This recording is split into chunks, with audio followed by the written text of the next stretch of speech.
At yan mga amigo, ito na po mga amigo yung ating belly pan na tinatawag or sa ating ilagay natin ng mga amigo na bagong fairing sa ating Yamaha R3.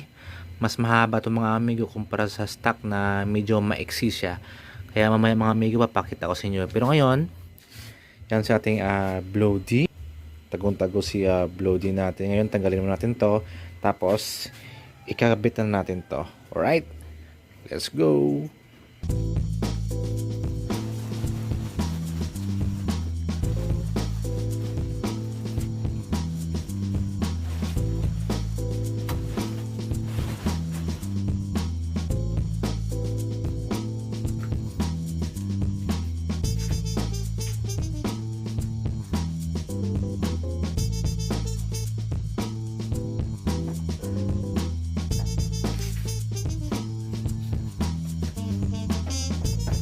So yung gagawin natin mga amigo, pull out to mga amigo, yung fairings na to, tanggalin muna natin to para may kabit yung ating bagong belly pan.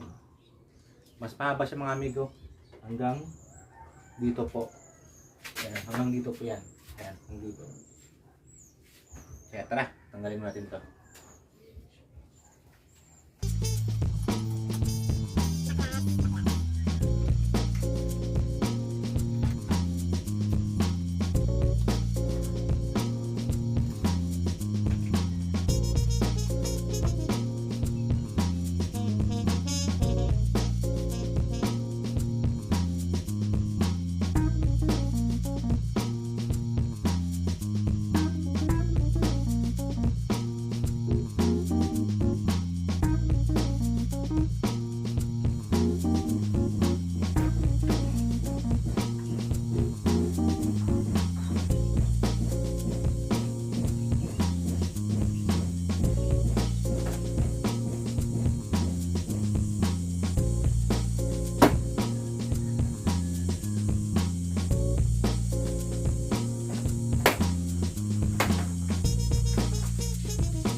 Kabel siya mo?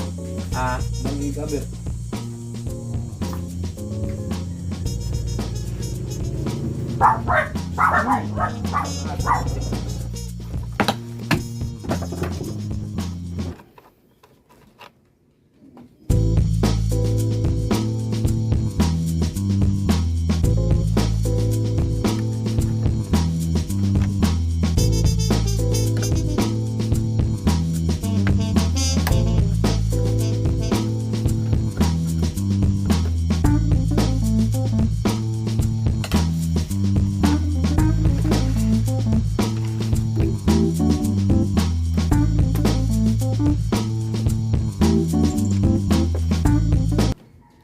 At yun mga amigo, na tanggalan natin. Ayun na yung ating belly pan na stock. Ngayon, kunin natin yung ating bago. Ayun, yung bago natin na belly pan. Let's go! Tapos yung sa stock natin na belly pan, tanggalin natin to. Ito, tsaka ito. At ilipat natin sa bago natin na belly pan.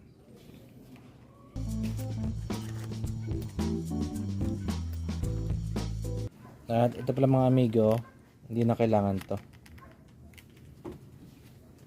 Yan mga mates, ito na yung bagong belly pan natin. Ayun, kabit na natin to. Saka sobrang kapal yan mga mates kumpara sa stock. Medyo malambot to. Kitang kita mo yung fiber talaga, oh. Fiber. Saka same kulay lang naman mga amigo.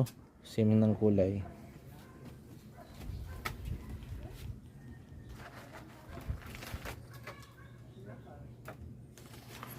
So yung mga kinuha natin kanina, lagay natin dito sa bago natin.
Mga amigo, ito na po mga amigo yung resulta ng bago natin na fairing sa ating Yamaha R3 na si Bloody, yung tinatawag na belly pan. Mas mahaba siya mga amigo kumpara sa stock.